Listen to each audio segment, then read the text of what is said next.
Welcome to Morning Mimosas, where we put value in criminal justice, meaning that we highlight criminal justice issues affecting the Black community, wrongful convictions, cold case victims, and also missing persons, and getting the truth for them.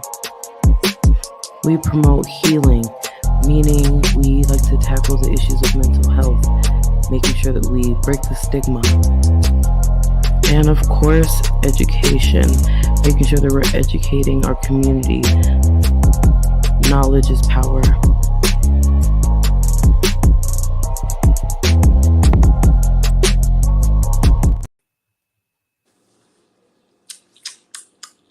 Good morning, afternoon, evening, arrivederci, guten tag, bonjour. And hello, humans. Hello. My name is Holly. I am the founder of Morning Mimosas. I'm Lily B. I'm Fatu. And this is Morning Mimosas, where we put value in criminal justice, healing, and education for our Black community. So I had to give that little spiel because a lot of things have changed since last week.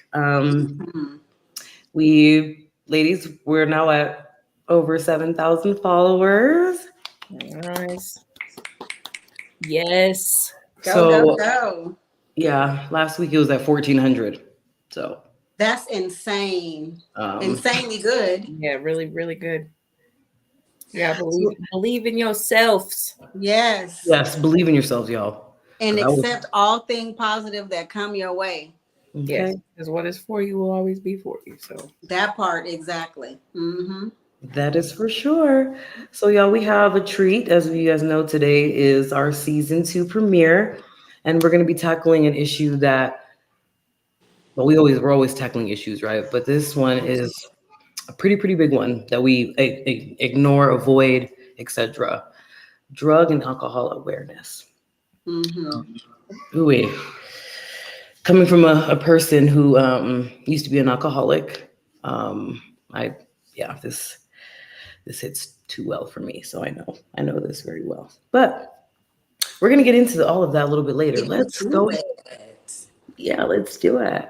We're gonna go ahead and welcome our special guest for today, guys. This is a treat for real. Her name is Danae Jones, and she is the founder of Sober Girls Houston. Let's first and foremost, let's give her one of these first before we welcome.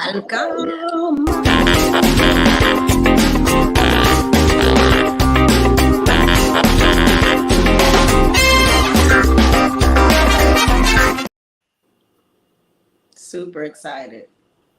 Yeah. Let's welcome Miss Jones to Morning Mimosas, guys.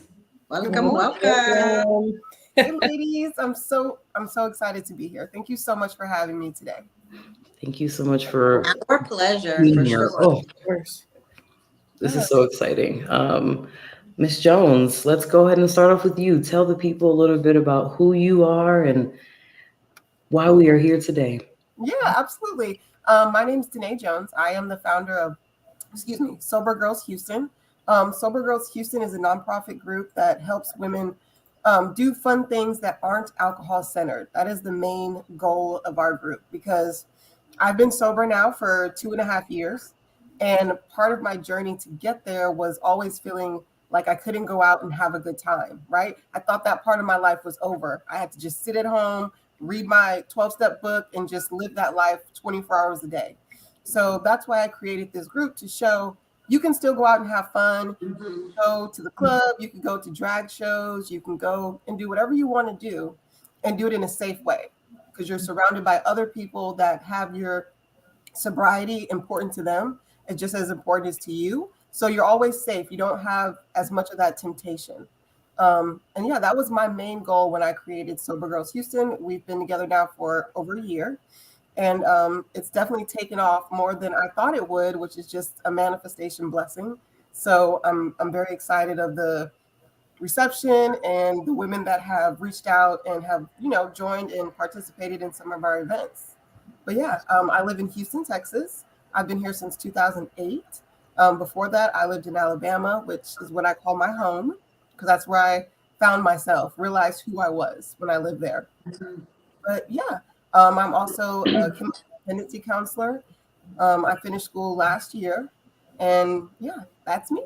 Yeah. Nice. You know, one thing that I did want to point out is that whether I'm drinking or, partaking and smoking of marijuana, Right. what I do know about myself is that I do have more fun sober than I have intoxicated.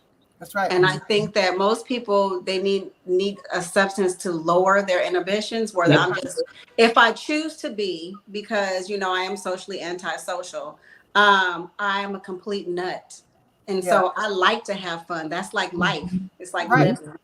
Yeah. And so I want to remember all of the shenanigans and laugh about them the next day. And Yes. you don't always necessarily get that when you're intoxicated.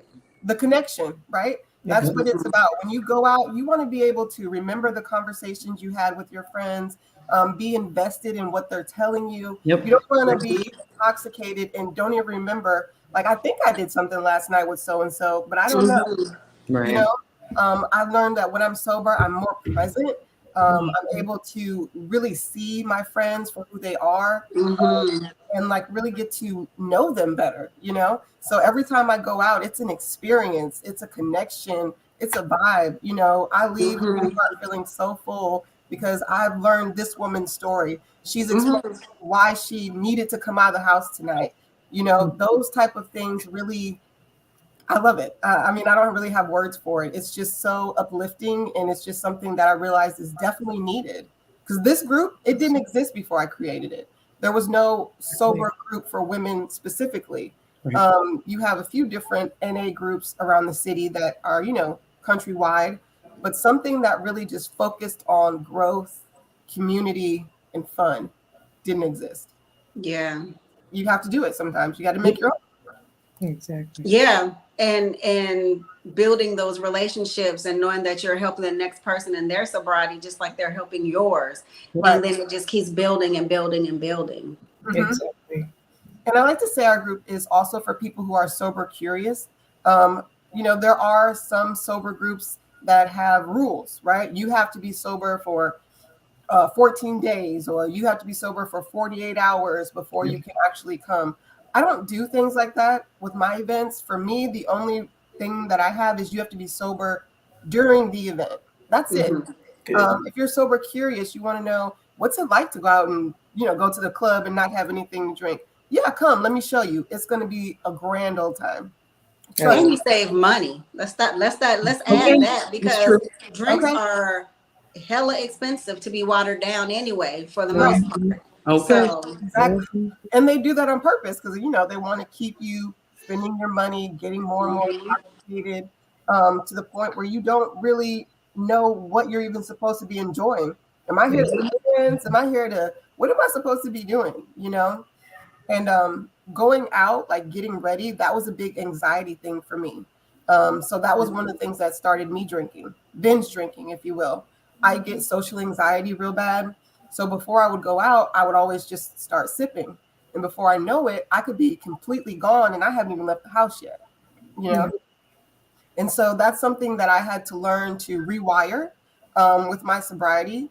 So now, I still get that anxiety before I get ready to go out with a group of people. But now I play my meditation music. I do some breathing. I make sure I have exactly enough time so there's no stress, no rushing. It's just smooth. And, that's a part of sobriety. You have to change people, places, and things. You have to make it for you. You don't have to do it any way that NA tells you. You just have to do it which way works best for you.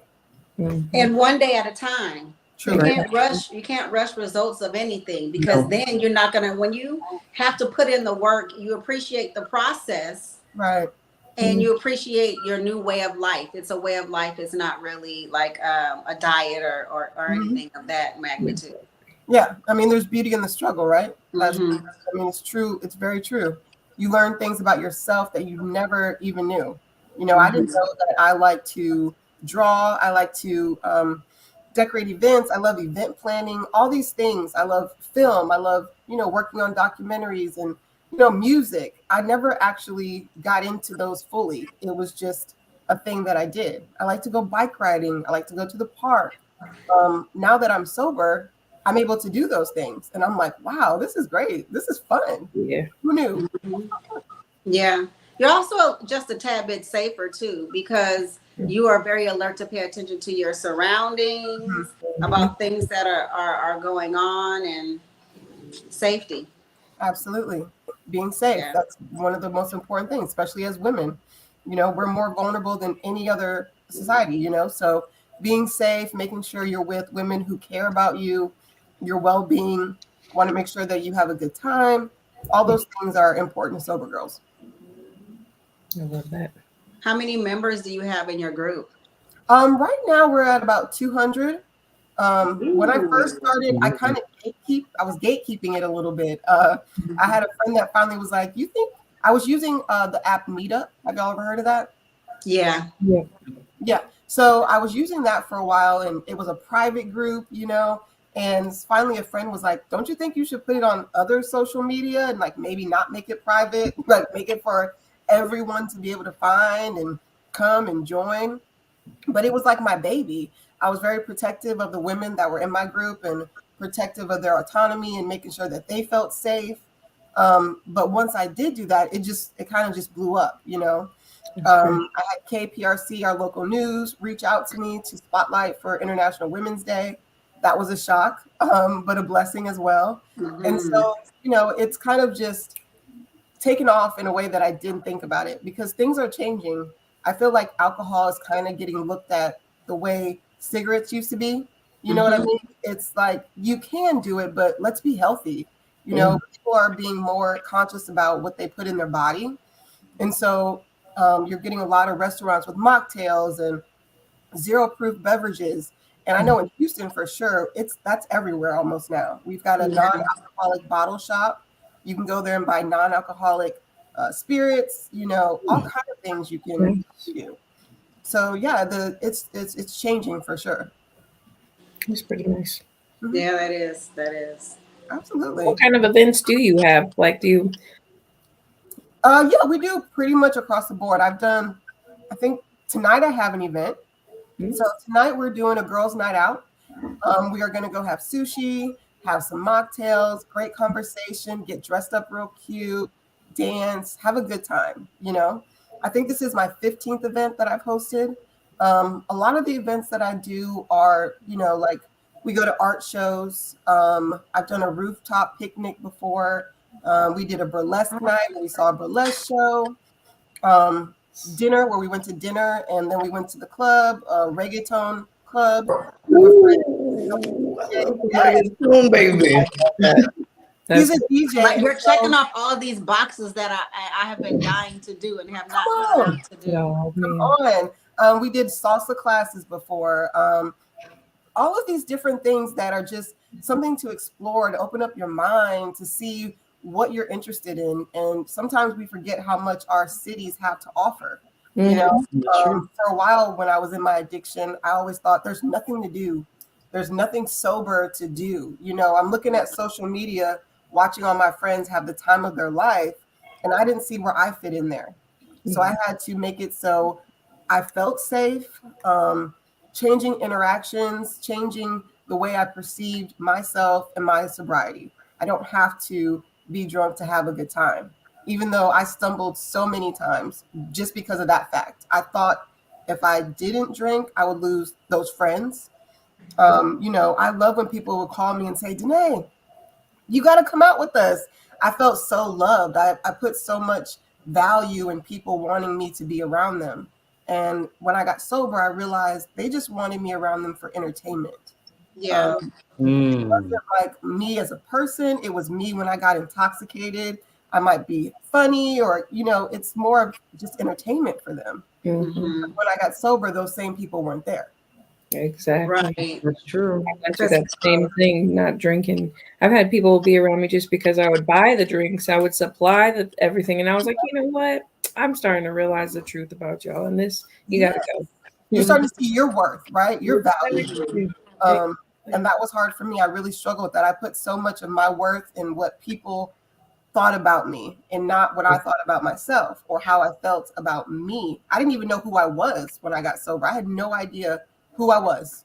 What did I like to do? And that was kind of the fun part because I got a chance to play with it, explore, figure out what kind of things I like, reading different books, just really learning about yourself.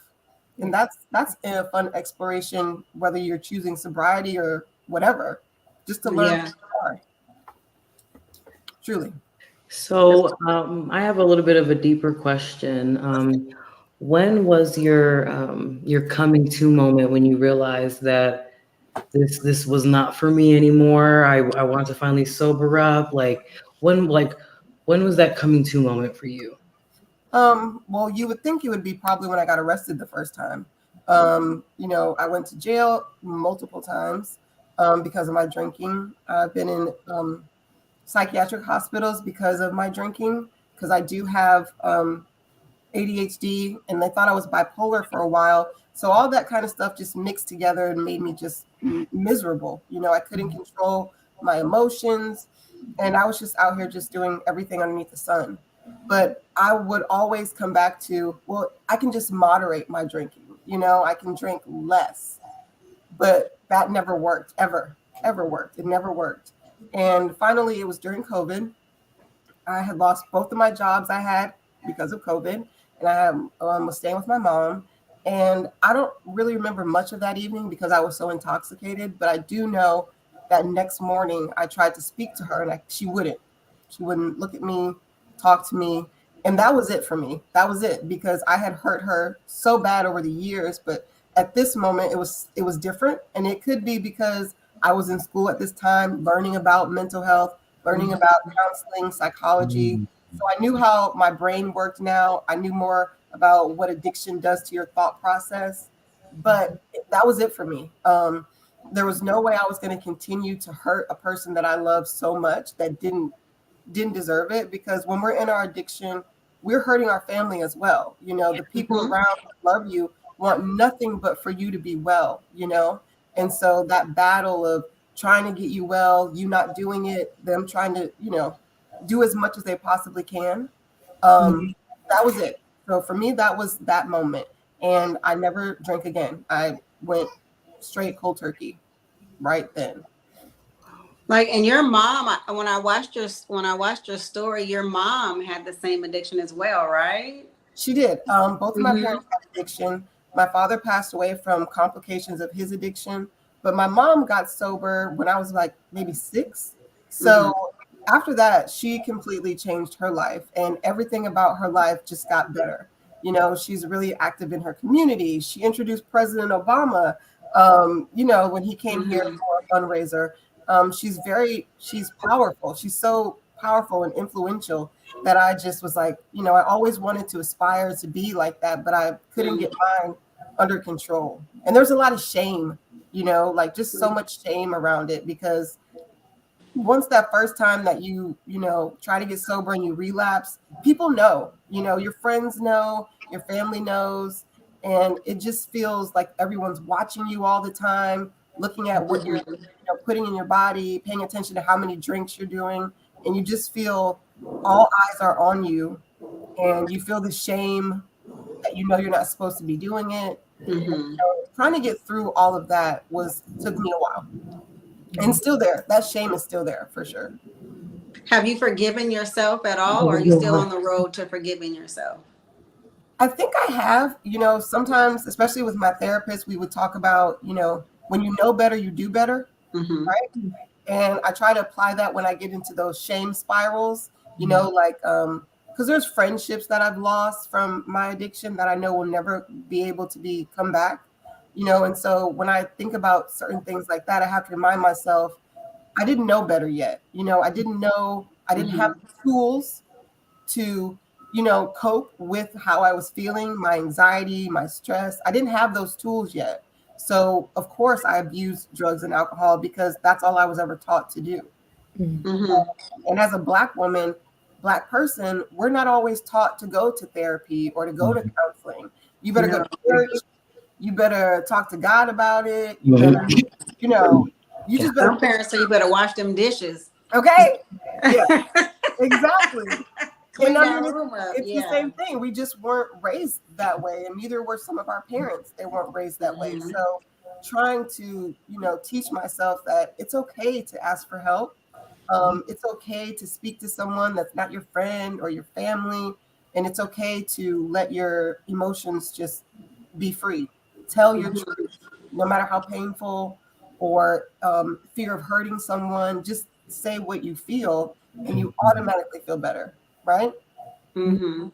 Yeah. I wonder because you said both of your parents were addicts. If that's like almost like people not really an allergic reaction, but like it's hereditary that you would have that gene to whether you had one drink and then you would already be down the rabbit hole. Because some people are that way. Right. Well, addiction is genetic. So Hmm. if you do have a family member or someone that's suffered from addiction, that is possible for you to get that as well. The only thing that separates a person who has addict parents from somebody who becomes an addict is opportunity. That's it. Yeah. You may be a person who was raised with people who had an addiction, but your family made sure that you knew that this is what could happen, and you weren't Mhm. around any drugs or alcohol, and you learn differently. But if you're somebody who was there and experienced it, and then you go hang out with your friends, and the opportunity is there, you might use it, and before you Mhm. know it, it becomes a chronic disease, because that's what Mhm. addiction is. It's a disease. It So is. it's kind of like once you start getting your brain circuits and things to start wanting that drug or that alcohol, that's when you start to form. And women are more likely to get addicted than men. I can't remember the numbers, but I think like 3% of women suffer from addiction, but 10% suffer from alcohol addiction. Wow. So, women are likely to get addicted faster than men just because of our genetic makeup. We Mhm. usually abuse smaller amounts, but more frequently, which cause that constant need, need, need. Men Mhm. are more likely to use a lot in a binge sort of way, right? And so theirs can they might do it just for one day or a weekend, and then slowly it becomes every day. But women are more likely to use small amounts every day. Every day. Yeah. Yeah, the stress, not that men don't have stress, but the stress level probably Mhm. contributes to that. I'm going to come home and I'm going to have a glass of wine. Yes. And the wine turns into the bottle and turns Okay. into, Yep. yeah, Yes. Yep. yeah. Yeah. And I would drink for any reason. I'd be like, oh, the sun is out. Gotta get a drink. Oh, it's Mm-hmm. Yep. day. Gotta get a Yeah. drink. Yeah. Any Yeah. reason to do it. But we're also taught that, right? You watch Mhm. television, that's what you see on TV. That's what it's been ingrained in us for Yeah. so long. Um, and that's what you're taught. When you get it stressed out, what do? You go get you something to drink. That's gonna handle it. And so it's Yeah. not our fault that we don't, know that poison is bad, that it's poison. You just have to reteach yourself. Yeah. It hits home with me because both of my brothers would on my mom's side, my oldest brother is addicted or was addicted to illegal drugs. Mhm. And but my brother that's closer to me in age is an alcoholic.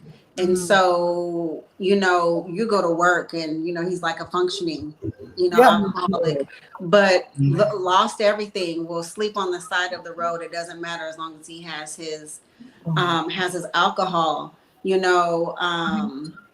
but it also for me produced a fear Mm. that because I have an enormous amount of stress, trauma, and all of that, if I start, I will not stop. There you go. And so there are some times that like I feel like I want to drink or I want to smoke, and I would purposefully not do it Right. just so that I won't become like I have to have it just to survive through the day. Yeah. You make yourself have to go through that with no assistance. Hmm. That was really hard for me when I first got sober, because I still had cravings like the first few months, right? And I remember having to sit on my hands because I couldn't keep myself. I would lie about my sobriety a lot. That was something I did for a few years. I would say I was sober, but I wasn't. And I would always tell people, I'm going to go for a walk. I'm going to go exercise and, move. Well, I would walk straight to the corner store and buy like one of those little packs of wine or whatever, Yes. put it in my little sack, finish my workout, and I'd be lit by the time I got home, and no one knew, but I knew. And I would always tell myself, this is my life. I can do what I want. It doesn't matter. Only I know what I'm doing. Nobody else knows. But it's a lie. People eventually caught on. You smell like liquor, you smell like alcohol, you're slurring your speech, and you're just a joke at that point because you're not fooling yourself, you're not fooling your family. You are just hurting yourself and making it deeper and deeper and deeper. Mm-hmm. So it has to be a change of mind, a change of thinking. Your thought process has to change. And you have to get used to feeling through those stressful moments. Like I said, coping mechanisms. You've got to have those tools in your tool bag. What makes you relax? Like I said, I listen to meditation music. I like candles. I'll do anything that I know is relaxing to me so I can come down from that space that I'm in. Good. Yeah. That is perfect. That's beautiful. So we're actually going to go on a quick break. This information has been wonderful, and we'll be right back after this brief commercial. Commercial.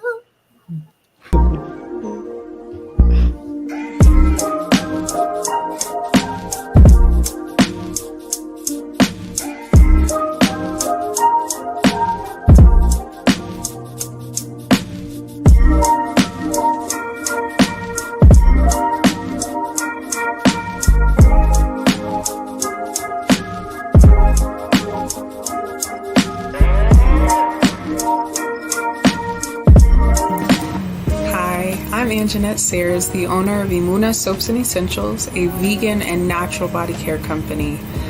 I believe that what you put on the outside of your body is just as important as what you put on the inside of your body. So that's why I use ingredients that are full of life and healing just how God created them to be. Imuna is committed to promoting ethical and sustainable sourcing practices. I believe that supporting local suppliers aids in building community wealth, which could lead to a better future. Now, I know that as a single mom, one of the last things I want to have to worry about is the ingredients of the stuff that I'm putting on my kids. So that's why the mission of Imuna is to create a high-quality, trustworthy product that could improve the quality of all of our customers' skin. For more information, please feel free to visit our website at www.imunasoaps.com. That's www.emunahasoaps.com. Thank you.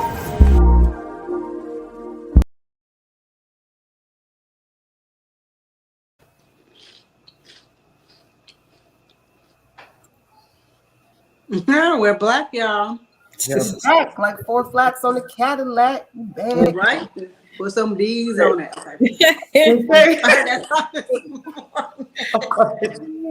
That's great. Energy. Yes. Love it. You got the singers and then the backup dancers. That's right. Whole group, okay? Like that'll be our next one. We'll showcase our group. Yeah, sounds good to me. Yeah. Hey, y'all, we're back. We got talent. Yes, we got the H-Town girls, so we got inner Beyonce vibes here. Come on, let's do it. I'm loving it. So, y'all, we are back with Miss Danae Jones of Sober Girls Houston. We are having a conversation, and the topic is drug and alcohol awareness, and also her discussing her foundation, Sober Girls Houston. So we're going to get back into it. Yeah, I was just truly inspired when I watched your story, though. I'm just so grateful that you were able to come on our podcast and speak on this, because there is a huge stigma in our community about drug and alcohol awareness. And our community is really addicted to pills as well. I was kidding. Yeah. You got Jeez Louise. Man. On that. So many things. Like I was getting there. You got it. Man, I'm still kind of dumbfounded that they know that certain medications are very addictive, yet they have not stopped prescribing them. Oh, then they're not going to, Yeah, no. Percocet. Big Pharma will never. If it ain't about the money. Exactly. Right. That Yeah. That's part. why they shut our holistic little selves down. And I'm like, well, I'll just tell my people around me, and hopefully they tell their people around them. We gotta live healthier. Don't take the Yeah, medication they give you. It's gonna make you more sick. Yeah. absolutely. And Absolutely. if we can get into like the deeper part of the pills thing, Yeah. you know, the platform that I found, Miss Jones, it's called the Texas Pictures. Pictures documentaries, and I watched a lot of the fentanyl overdoses on that channel. Yeah. There was one that hit me really hard. The boy was 17. And I forgot what part of Texas that was in, but I watched his mom and dad and his sisters and his family talk about him and the way that they did that boy, like where he was, where they found him dead. His so-called friends just they let him lay there. Yeah. They called the mama so nonchalantly, like, "Yeah, your son's here." Oh, I know Like, what you're talking about. Okay. Yeah. So I got really blessed to find Glenn. He is the one who does the documentaries. He is the founder of Texas Pictures. When I was doing my practicums for my drug and alcohol certificate, we did a fentanyl awareness summit with the DEA. So the DEA in Houston hosted a big event where they invited families who have lost a family member to fentanyl poisoning, because it is poisoning. I want to make sure that that is clear. It is not an overdose. It is a poisoning. poisoning. Mhm. Yep. People are thinking they're taking Vicodin or Like in Xanax, and they're getting fentanyl. So they are getting poisoned. They're not overdosing. I want to make that very clear. But I was able to meet with him, and we were at that event, we were counseling the families. And he was in a room doing those interviews. And I just walked in, and me and him just clicked automatically. And after that, I started helping him with different interviews with different family members, being there as a support. And me and him had a conversation, and we were like, but what about recovery? You Mhm. have so many of these videos on your channel that are so powerful, but also there are some of us who have actually survived it. Yeah. And our stories are important as well because it might give someone hope. And Exactly. so me and him agreed, and I was able to find 4 or 5 women that felt comfortable telling their truth. We filmed it all here. We did like 4 or 5 interviews in one day. We knocked them out. I was there with the women, and I helped wipe their tears. Make sure their hair was right, make sure their shirts were. And I thoroughly enjoyed that experience so much because they were able to, release that pain and Mhm. be able to say how they felt and how they got from where they are now, where they were to where they are now, right? And yeah, Glenn with Texas Pictures, he's an amazing, he's an amazing man. And he edits all those videos himself, by himself at his house. And he admits that when he does, he cries every single time. And Mhm. I talked to him yesterday. He's done over 50 now. He's at 50. Oh Nice. my 50 God. interviews. A lot of interviews, but he's reaching people. Yes, and a lot Good. of people are children. I want to make sure we understand Yeah. that the people that are getting poisoned from fentanyl are kids. Kids. Yep. Mhm. The youngest one of the story he did, I think the child was 14. He was. Yeah. That one. That one broke. That Yeah, one broke my heart because the mom. The she's mom showed the footage of when she found her son. Yeah. yes, yep. They had inside cameras in the house, and I believe that's Becky, the mom. Yeah, Yeah. could you imagine you're getting ready to go on a trip, your son is supposedly upstairs sleeping, you go upstairs to tell him goodbye. I mean, her ride was outside, her Uber was at the curb. He walked Wow. back up those stairs and he wouldn't move. And I remember her telling us that she touched him and he was cold. Mm. And she just lost it. I mean, they had already sent him to a recovery center before, but he was a baby and he was her only child, Yeah. her only son. Yeah. And it was extremely heartbreaking. I remember her saying that she thought she could get a bunch of blankets and warm him up. Mm. So That's she the warmed hardest him up. thing. And I also remember watching that the dog, this is so random, but I Yeah. remember seeing the dog Yeah. being sad. Yeah. When the mom came up the stairs, you could see the dog run out of the room as if he was trying to tell her, Yeah. we need help here, Yeah. And then once she went in the room, the dog was just running back and forth like it Because did. the dog knew. Yeah. So these are the things these people are experiencing because that child, he wasn't a drug addict. He wasn't. He was into sports. He was into football. And, they feel bad. They get aches. They get pains. Their friends say, oh, man, I got you. I got this Vicodin that my friend bought me. Or I've got this Percocet. Oh, just take one. You'll be fine. And he literally took it and went to sleep and never woke up. That's how it happens. Yeah. So these kids, we have to teach super. them, do not take anything that does not come from a pharmacy. If it doesn't come out of a pharmacy bottle and from the actual pharmacy, you do not take it. And especially if it's not prescribed to you. I mean, that's at the beginning, but if you want to even just get past that, just don't take anything because these cartels are cutting it with fentanyl and they are ruining lives. Exactly. There's a story on there about the Hayes boys. I don't know if you watched their story, where like 4 friends OD'd within a week because they have the same drug dealer in their small little community. And so even after they saw one of their friends die, they thought, what happened to me? Right. Because they might have 3 or 4 pills and one of them didn't take them out. So they assume they're all good. I actually have some, it's very hard to even talk about it or say, and I don't want to apologize right now, but I have family members who are very, very young children that are addicted to this stuff right now.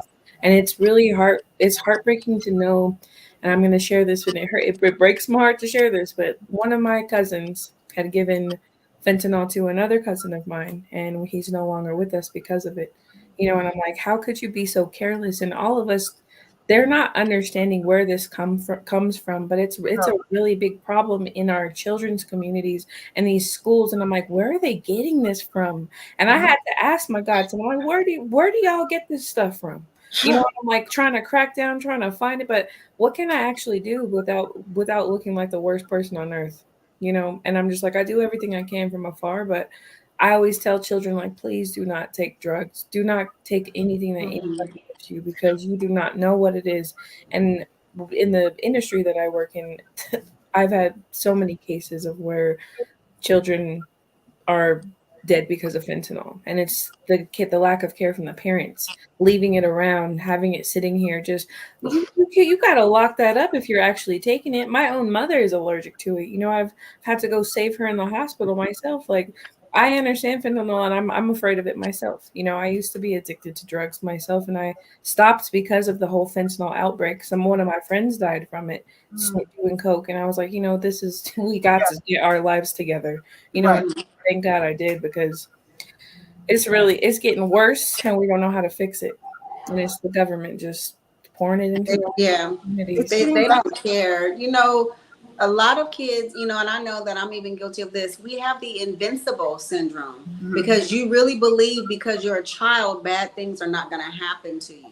And you're not made aware that because you're a child, bad things can happen to you because you're not emotionally and mentally mature enough to make decisions. So I feel like you have to start talking to kids, even in like kinder, because it's getting younger and younger. Don't take any medicines. Don't take any gummies from your friend, because I am aware that a kid did bring gummies to school before. Thought it was candy, and now all the kids at daycare at school were high. And it is some parents' fault by leaving it within the child's reach. Exactly. Some of it looks enticing. It doesn't look like anything that will hurt.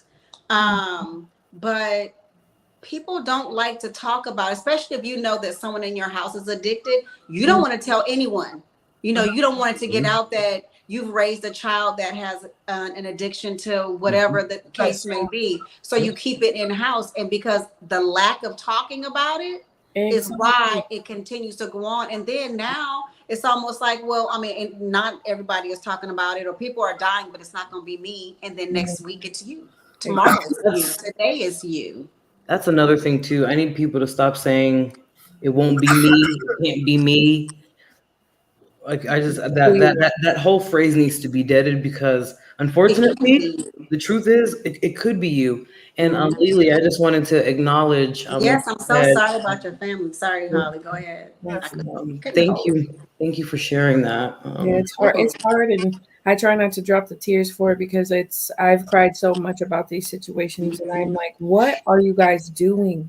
You know, and then to know that my own aunties and uncles have to go through the pain of having to deal with what if they go in the room and find him dead? You know, I'm like, can you just? Mm-hmm. But it's not that easy. It isn't as easy as they think to get off of these things. I Yeah. think treatment and the lack of care for treatment centers is just it's killing me alone. You know, I'm just like these people got to do more, but they don't care to. They want to see us die. They're trying to kill us in numbers, and this is a great way to do it. You know, Yeah. so I it's was sad. gonna say, like, what is the care? Because I don't specifically know. Um, I think they just put I it on. know it's super. Insurance probably doesn't cover it. No. So, cover what? The care for addiction? Yeah, like substance Yeah. abuse and going to like a specific. No. They don't. They don't. Yeah. You'll get 7 Okay. days at the most. And that was my experience because I ended up going to two, they were mental institutions, if you will, but it was more recovery for me. You know, I've tried to attempt suicide more than once. And the last time I did, I was in the hospital and I remember telling the nurse, like, I need help. Like, I need serious help. And I remember her telling me, well, your insurance isn't that good. You know, why don't you just go home and get you I told her, no, I'm not leaving. I'm not leaving. I don't care what you have to do. And I remember I stayed a week there until they transferred me to another place. But it was like, you know, you're on a timeline, you know, and when you're trying to get well from addiction, 7 days ain't gonna fucking cut it. Like a week, Okay. 14 days No. is not enough. And a lot of us, especially people of color, we might not have that money sitting aside to be able to pay for going to a facility for 30 days or Exactly. going somewhere It's for 90 thousands of dollars. It's so expensive. I mean, it makes no By sense design. to be, you know, for someone to get well. So you have to create your own. You have to, You do. because you know you've got to start looking for resources or figure it out. But Ask it's for support. and it's devastating, especially in the moment when you're so hopeless. And I wanted to say, I was when you guys were talking about the fentanyl. I don't know if you know, but Glenn actually has a video that he showed where how the cartels make it, right? So this is something you can definitely tell some of your family members. Say, do you know how those people make it? They basically take an actual bucket, like any bucket that you find, right? They pour in. You've got like some Benadryl. You've got some of whatever it is that they're trying to make. So maybe like some Xanax, and then a little fentanyl to spice it up to make it a little bit more powerful.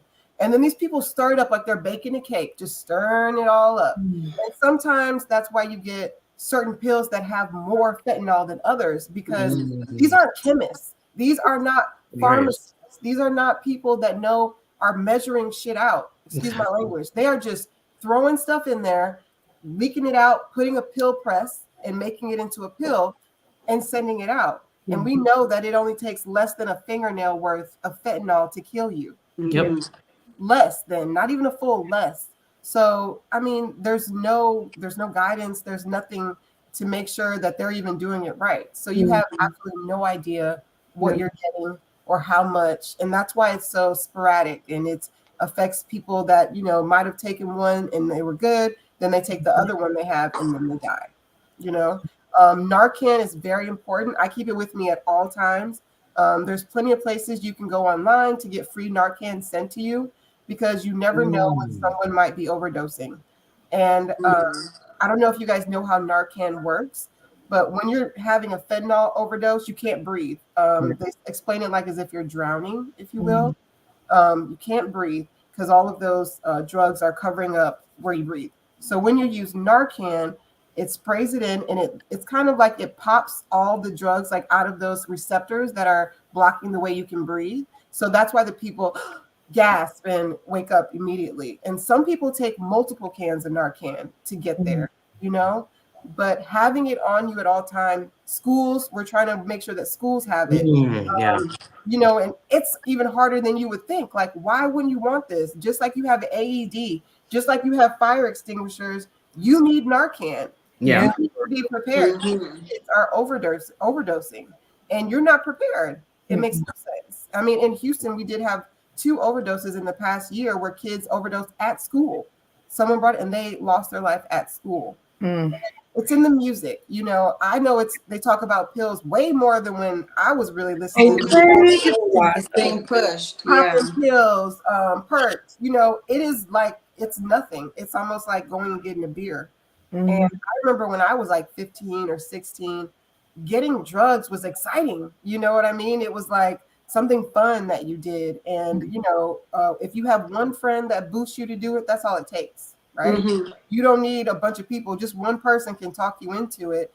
And that could be your last day, especially with these pills. And, you know, it's kids don't know. But I am seeing it more on television as well. In shows they're talking about it like, nah, man, I got fentanyl in it, or you know, things like that. But it's still not enough. So we have to make sure we keep repeating this to not to our kids, to our family. Like, you know, they make that in a bucket in the back. Like, you don't know what you have no idea. Gangster Boo, we just lost her. Yeah. You know, that was a fentanyl overdose, and I could not imagine. You know, her and her brother both bought some pills, sitting on the porch. They both popped one. He got sick, but she died. Yeah. So, I mean, it's a roll of the dice every time. Every But time. is it also airborne? I feel like I was watching something where, like, when they're making it, does it? You have to actually ingest it. Okay. For you to have any type of effect. You can't if you got it on your skin or you know that does nothing. You have to actually.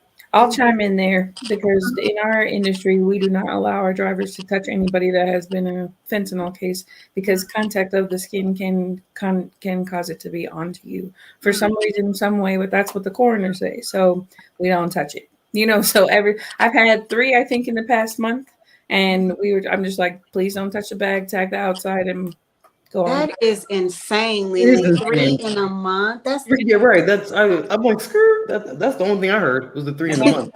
That's here in our own city, and think about that's multiples. That's just within my funeral home. Imagine we work for 25 of them. Imagine the rest of them without the states. Like, how many of them are picking up these cases? And it's eye-opening. You know, I think about it. Everything that I do, I'm like, oh, this is absurd. So I don't touch it either. But every time I tell somebody, be cautious about the bag. If you have to wear something with sleeves, I don't want you to. I'm allergic to it. I know if my mom's allergic to it, I'm allergic. I don't even care if you tell me I'm not. But it's terrible we have to think like this. But people, they're not aware enough for us to know that if I touch somebody that has died, I can die too. Like, I don't understand. This is how can we keep letting this get out on the streets? They are literally trying to kill us in the masses. That's what I feel like, you know. Oh yeah, it's population control. I feel like just like the war on drugs and what they did to the Black community, you know, back in the 80s is what's going on now. They will not try to put a stop to it until more people who don't look like us start dying. Exactly. And that's happening at alarming rates. And I feel like it's coming. Yeah. It's coming. It is. Well, they're also affected right now, those people, by the heroin epidemic, right? Yeah. That's coming and creeping into their house, into their backyard. No matter what income level you are, most likely you have someone, depending on, you know, where you live, that has been addicted to heroin. And how did a lot of them start? They started on pills. Pills were too expensive. You have to spend almost $30 a pill if you really want it in certain areas, when you can go buy heroin and get a whole enough to last you a day or more. You know what I mean? I relate to all of it. It's terrible. Yeah. It hurts my heart. When I think of this, I think about like Mac Miller, Michael K. Williams. That hurts. Those hurt. You know, the thing that that I like about how certain states are, what they're starting to do is you're starting to get prosecuted for these the distribution of fentanyl or like resulting in death or something, because that's what Mac Miller's dealer, that's what he got, and he got 12 years in federal prison for that. So I'm glad that they're, you know, trying to crack down, but there's a lot more that needs to be done. A lot of the cases that I saw on the Texas pictures, a lot of them, like it's really, really hurtful to see how the police treated those families after those fentanyl poisonings. Yeah. And they're not reporting those, by the way. Like I learned that from the DEA. That's why it's taking so long. If you have a fentanyl death and like, let's say they die at the hospital or wherever it is, they don't track fentanyl overdoses. They just track the overdose. Overdose, exactly. Fentanyl overdose. So we're already behind the game. Like we really don't know How many people are dying from fentanyl overdose because no one, at least in the state of Texas, is keeping track of it like that. That's by Ooh. design as well. Mm-hmm. Yeah. Oh yeah. I mean, as if COVID wasn't bad enough. But they kept track of that though, right? Now it's right. And added to it. Correct. Because I'm like, the numbers were high, but they weren't as high as they seemed. Like, Right. I'm glad I didn't work where I worked during that time. I might have lost my shit. Probably. I might have lost it, but I'm like, I don't understand. I hope nothing like that ever happens again because I don't think I'll be able to overcome. What do you mean? I have to go pick up 25 people today? You know, like I cannot think about it. Mm-mm. Yeah, it's really bad. It's disturbing. It is. Mm-hmm. It's truly disturbing. And it's almost like mental illness, so to speak, because you know you could die, but you are so addicted or you're so emotionally, disturbed that you are willing to take it to, because, and some people may take it hoping to die. Let's be real, because you are suicidal, and why not feel good when you're on your way to die instead of doing something else to self-harm? It's just, there's so many layers. And once you get to a certain level of addiction, you've already rewired your brain, that frontal cortex. So you don't know how to feel pleasure without drugs. Exactly. Your brain is that. It's not you saying, I don't feel good without drugs. No, your brain is to that point where it does not form happy or thoughts until you actually have ingested. And it takes a while to rewire that, It does. To get that to happen. And we all know that people that suffer from some type of addiction and have gotten sober. So you have to think about what kind of mind state these people are in, especially the children. Your brain isn't fully developed till you're 25. So you're talking about a 14-year-old. They're not even halfway there or close to forming where they are able to, regulate their impulse control and things like that. So the people that are suffering the most, I want to touch on, are these small communities. Like I was telling you about the Hayes boys. These really small little towns, they don't have the counseling, the mental health treatment. That's why if you're a counselor, they're trying to offer you all this money to come to these small towns because they don't have a person or people there to help the people that are addicted. That's why they suffer the most and the fastest, the small towns, because they don't have the tools. They don't have anyone there. If you have to drive 2 hours away to go to therapy every day, you're not gonna do it. Oh no! You might not do that. You might say, "I'm gonna just go ahead and pop these pills, and I'm gonna be good." Or I'm gonna go ahead and give me something to drink, and because you feel like there's nothing set up for you to get better. It's set up against you. Yeah, and then that's a feeling of hopelessness. I'm sure of deep hopelessness. Yeah, truly, because you only know what you know, and if you aren't able to get the help that you need, what can you do? What can you do? You feel like you've tried everything. It's hard. It's really hard. It takes a very strong person to make that change. I always say people in sobriety are superheroes. I always say that because a lot of people that don't have addiction, they get up and they go about their day. People with addiction, as soon as you wake up, you might already have those feelings of anxiety about the day. You already kind of want to use. You're trying to think of positive ways to keep you in a mind state. That's a superhuman power to be able to overcome that day after day after day. So I always tell people, my women, I'm like, you're a superhero. You're so powerful. You have no idea, because you have to fight every day when some people, they just get up and keep it moving. Yeah. That's a good realization, because you made me feel good, because I'm like, I've come a long way. I'm like, thank you. Because man, to wake up and do that, I thought about, I'm like, I relate to that. I used to be that person.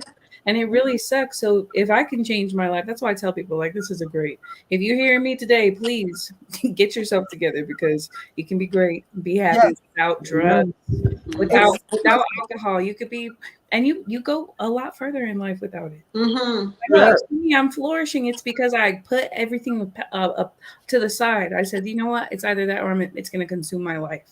And it correct. started consuming my life. I had to move away from my own family, y'all, because drugs are their thing. That's where I Yep. come from. Yeah. My grandfather's a heroin addict. My grandmother pops pills, and I have cousins that are in prison because, and I'm like, do y'all, like, what is wrong? So I had to leave in order to get away from that. And if you have to do that, do it, because nobody else is going to do it for you. Like, you have to Mm-hmm. mentally change yourself. And I hope that today, hopefully we open somebody's eyes today, at least Yeah. 5. I'm like, please, out of the however many views we get today, please change your life. Yeah. Because And it it's just takes that one person. If it's take just the one effort. person.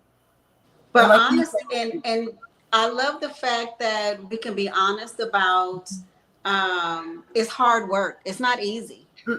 It's hard work, and there will be moments and days and times where you want to go back to just saying fuck it. It's easier to be intoxicated and not have to deal with those emotions, but life is so much better to be lived,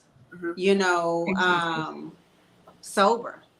And Yes. it's easy to say it from one person's lens on this side of the camera. Right. But in all honesty, when you put in the work and you really love yourself enough, and shit you can't do, choosing you. Yeah. True that. And I tell people, even if you aren't sober, try it for 30 days.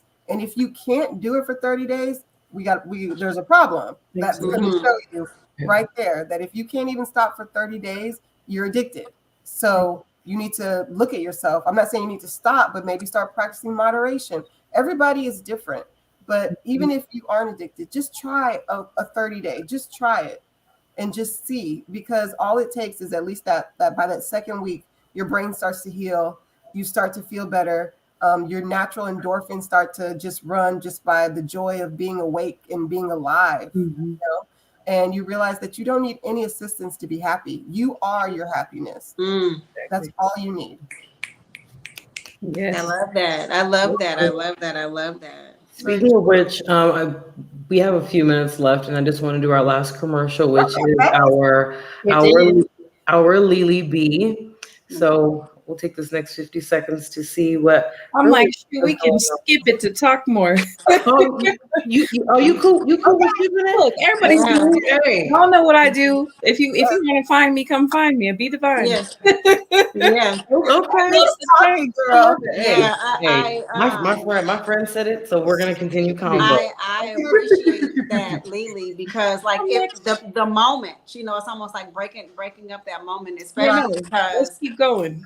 when you tell people that you had to move away from your support system because you loved yourself enough to not go down that rabbit hole and be in the same position, it's a level of self-love and self-respect that most people don't have.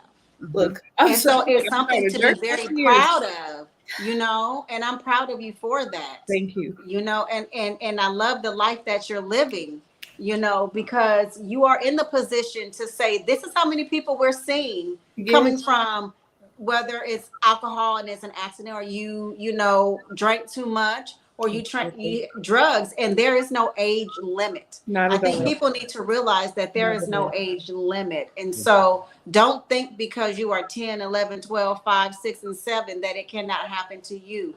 It absolutely can. It absolutely can. You have to start loving yourself. Not enough people are in the position or have people in their lives to say, love you more than that feeling. Love you more than that feeling. Give yourself that feeling, because it's more rewarding and it lasts longer, and you remember the feeling. Exactly. Remember what got you there. It's hard work. Ain't no lie about it. It's going to be hard work, but it's worth it. It gets easier. It gets easier after you. That part. It does get easier. I know my cravings have went away, and that is the most important thing for me that I've noticed. But even as I go further in my sobriety, I know when I get stressed, that's when, like, if I'm stressed and I'm at the grocery store, all of a sudden I get a little bit of heart palpitations or weird feeling in my stomach, because I know I can go right over to the alcohol aisle, grab that, and feel temporarily better. And it only happens when I'm stressed out. And now that I'm more present and aware, I can say that's a temporary high. That's gonna just fix it for, it's not even gonna fix it. It's gonna make you think it's fixed for a short period of time. So I'm able to remind myself when that happens. And that is new for me and all of the decade-long stretch of me trying to get sober. So I know that I'm finally at a place where it sticks, where it's going to work. But I want to say something. Do you guys know who Brene Brown is? She's an author. She's from Houston. She writes about shame. She's a shame researcher. She's extremely good. She has a few specials on Netflix. I love her. And she's from Houston, so all that. But she talks about courage over comfort. And one of her stories that she talks about is when you choose to do like you did, Lily, be out of that circle, you are in the ring, you are fighting, right? And you are in there fighting for you and what you believe in, and it's going to be great. And you're going to be able to look over and see somebody else whose nose is all bloody, and they're also in the ring fighting for them. And when you guys get up, you will rise up into a level that you've never been. So you just have to remember that, just, you know, even though you're fighting, there's other people that are fighting, and you have to choose that courage over being comfortable just doing the same thing every day. You know, that's super important. And I'm so proud of you for everything today. Like the words, we all needed it. I'm like, that's why I'm like, skip the commercial. Let's talk. Okay.